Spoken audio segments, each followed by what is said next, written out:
State lawmakers passed the Parents' Bill of Rights, Senate Bill 12, last session to give parents more authority over what their children are exposed to in public schools. One North Texas nonprofit has some concerns, saying the legislation is potentially putting at-risk students in peril. Fox 4's Shaun Rabb joining us with more. Shaun.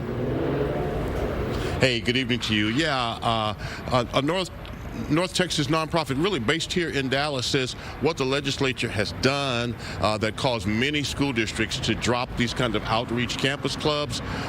What they've done is created an unintended consequence of keeping kids away from mental health care and substance prevention programs. But when SB 12 passed the legislature, the message from lawmakers, parental rights groups, and advocacy groups is we don't want you talking to our kids about personal matters without our knowing and without our permission, even if the kids say it's beneficial.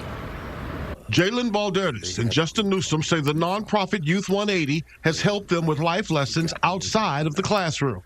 Like move through life, like help you avoid things that could mess up your life. It was a whole lot of encouraging, positive thoughts around it. Youth 180's goal is to teach teens how to talk through conflict, create coping skills, and handle peer pressure. We try to give kids a positive outlook on the world so that substance abuse and mental health don't become an issue in their lives. No counseling, screening, assessment, or other mental health intervention, test, or examination should be done without parental consent. In February last year, the legislature held hearings on Senate Bill 12, which would restrict how campus clubs operate and require all to have written advance parental consent. We have a consent form already that once we come into schools, we get the consent form. But what SB 12 did, it made consent have to be way before.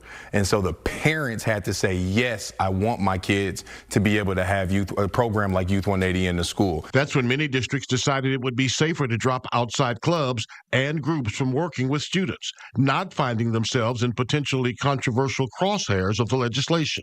But Irving ISD's Lamar Middle School principal Eric Ogle says the program provides what the district can't. All of that social, emotional well-being of making sure that they feel safe, that they feel like they belong in a school, we're stretched pretty thin to be able to meet everybody's needs. It adds a tremendous value because today you have lots of kids with mental issues and other challenges that when they just need someone else besides their parents to come and talk to them and share their emotions and thoughts. What would you be doing if you didn't have Youth 180, you think? I honestly don't know.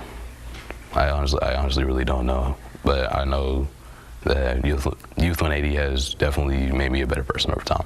Definitely wouldn't have changed my mindset about certain things and I get a perspective of how everyone feels.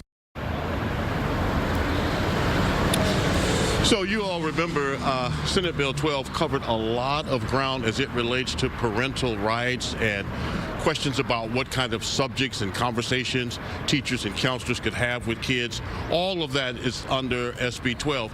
But included in that, these folk, Youth 180, who say, look, our concern is mental health, our concern is substance prevention, not other matters as it relates to gender, as it relates to sexual identity, those kinds of conversations. And they feel like students are being hurt without their presence on campus.